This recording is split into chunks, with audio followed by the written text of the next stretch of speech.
ఇప్పుడు ఈడీ ఇప్పుడు జూబ్లీహిల్స్ లో ఇల్లు, తర్వాత పక్కనే పార్టీ ఆస్తుల ఆఫీసు, గురించి నేను తర్వాత మాట్లాడదలుచుకోలేదు. ఎందుకంటే ఫామ్ హౌస్.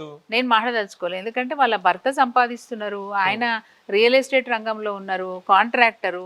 సో రకరకాలుగా వాళ్ళకు అవకాశాలు ఉన్నాయి. తను కూడా రాజకీయాల్లోకి రాకముందు మరి యుఎస్లో ఉద్యోగం చేసుకొని వచ్చింది. ఇక్కడికి వచ్చిన తర్వాత వ్యాపారాలు తను కూడా చేసింది.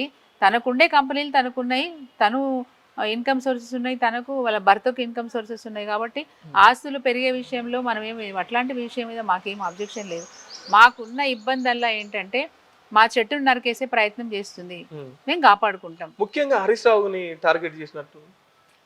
వాళ్ళ ఇంట్లో విషయాలు ఏమున్నాయో మనకు తెలియదు. హరీష్ రావు గారిని ఎందుకు టార్గెట్ చేసిందో మనకు తెలియదు. మరి హరీష్ రావు గారిని పక్కకు పంపించేస్తే నాకు మంత్రి పదవి వస్తుందని ఆశిస్తుందా, ఏం ఆశిస్తుందో మాకు అంటే ఊహించుకుంటున్నాం. ఎందుకు ఇట్లా చేస్తుంది, ఎందుకు ఇట్లా చేస్తుంది, సడన్గా ఎందుకు ఇట్లా మారిపోయింది. ఫస్ట్లో అంటే సరే ఏదో ఈడీ కేసుల నుంచి బయటపడడానికి బీజేపీ వాళ్ళతో ఏమైనా మాట్లాడుకుందో ఏమో.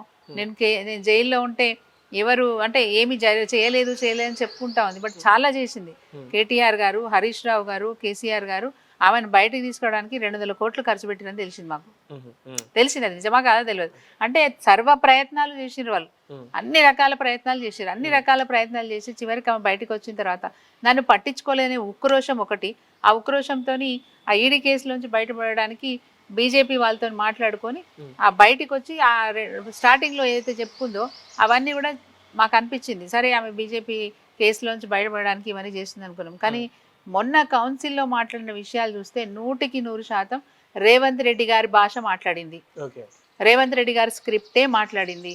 ఎందుకంటే పేపర్లు తిరిగేస్తూ మాట్లాడుతుంటే చాలా స్పష్టంగా అర్థమైంది. తను మాట్లాడేదంతా కూడా ప్రిపేర్ అయ్యి వచ్చారు. బీఆర్ఎస్ని ఎట్లా టార్గెట్ చేసుకొని మాట్లాడాలి, ఎక్కడ అవినీతి జరిగిందని చెప్తే అది వింటారు జనం అనేది.